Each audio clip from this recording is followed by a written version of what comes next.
ملک Ubaidullah قاسی جو کہ شہید کیا گیا اس بلوچستان میں. بس یہ آخری تقریر اس کے بعد ختم کر لیں گے اجلاس. جناب چیئرمین صاحب، بلوچستان کی حالت دن بدن بگڑتا جا رہا ہے.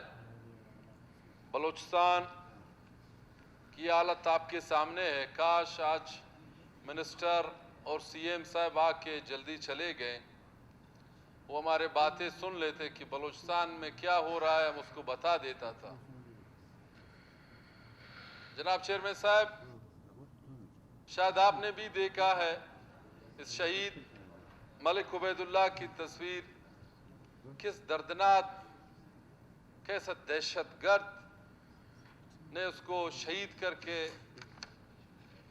میں اس بلوچستان اور اس گورنمنٹ سے پرزور اپیل کرتا ہوں کہ چیئرمین صاحب کہ یہ حالت، اس حالت میں جب اس کا یہ حالت ہے تو کل ہماری بھی جان حفاظت میں نہیں ہے، باقیوں کا بھی نہیں رہے گا. اور اسی طرح پنجگور میں ایک بچی کو شہید کیا گیا. آپ کی حالت آپ کے سامنے، منسٹر اسد اللہ صاحب نے بھی بات کیا. باقی اغوا برا تاوان چیئرمین صاحب دن بدن ہوتے جا رہے ہیں. آخر یہ گورنمنٹ ارباں روپیہ امن و امان کے حوالے پہ اس لوگوں کے پاس ہے، مگر کاش امن و امان پہ یہ ناکام ہو گئے. اس لوگوں نے کبھی دلچسپی نہیں لیا ہوا ہے امن و امان کے حوالے پہ، سوائے یہ government P S D P پہ مشغول ہے کہ ہم کس طرح اس پی ایس ڈی پی کو، پی ایس ڈی پی مبارک کو آپ لوگوں کو، مگر کم از کم آپ بلوچستان کو کوئی چیز نہیں دے سکتے ہیں. آپ گورنمنٹ بلوچستان کے عوام کے امن و امان، بلوچستان کے عوام کے جان و مال کے حفاظت اس بلوچستان گورنمنٹ کی ذمہ داری ہے. جناب چیئرمین صاحب، یہ حالت ہے. جناب چیئرمین صاحب، میرے دوست بیٹھے ہیں اے این پی کے منسٹر، میرا دل درد کر رہا ہے. منسٹر انجینئر زمرک صاحب، آپ گورنمنٹ میں رہ کے آپ کی ورک کریں، آپ کے بندوں کا یہ حال رہے گا تو باقیوں کا اللہ ہی اللہ ہے. آخر کیا وجہ ہے؟ آپ کیبنٹ کا بھی حصہ ہیں، آپ بتا دیں کہ یہ کیا وجہ ہے، کیوں اس طرح ہو رہا ہے. یہ خالی کچھ لاکھ نہیں، یہ ہر جگہ میں ہو رہا ہے. کوئٹہ میں بھی ہو رہا ہے. واشک میں میرا پروفیسر عبدالخالق کو شہید کیا گیا، آج تک پتہ نہیں چل جا رہا ہے. ماشکیل سے کوئی بندے کو اغوا کیا، آج تک پتہ نہیں چل جا رہا. لاش ہمیں پھینک کے ہمیں لاش دے دے، ابھی تک پتہ نہیں چل رہا. اس گورنمنٹ نے ابھی تک اس ملزموں تک نہیں پہنچا ہے. آخر وجہ کیا ہے جناب چیئرمین صاحب؟ یہ حالت ہے جناب چیئرمین صاحب. ہم کہاں جائیں؟ ہمیں آپ کوئی چیز نہیں دے سکتے ہیں. ہمیں آپ پی ایس ڈی پی میں ہمارے علاقوں میں کوئی چیز نہیں دے سکتے، نظر انداز کر رہے ہیں.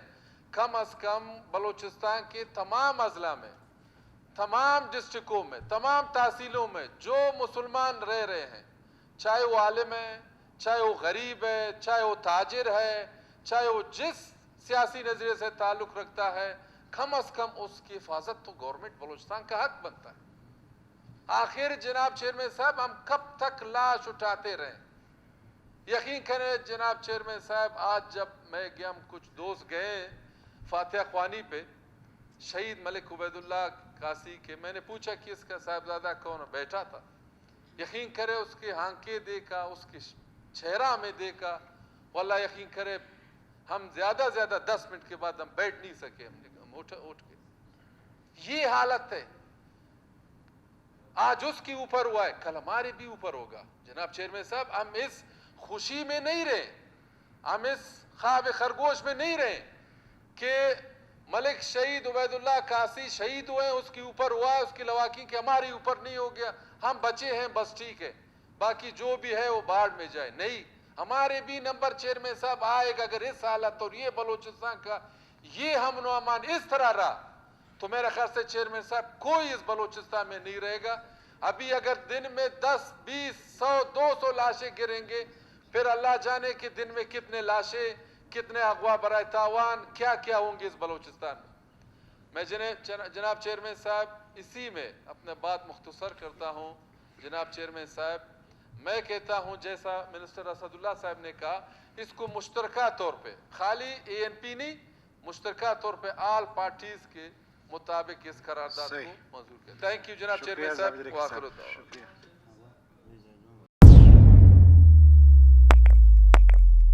روزنامہ قدرت کی ویڈیو دیکھنے کے لیے ابھی یوٹیوب چینل پہ سبسکرائب کریں اور بیل آئیکن پر بھی کلک کریں.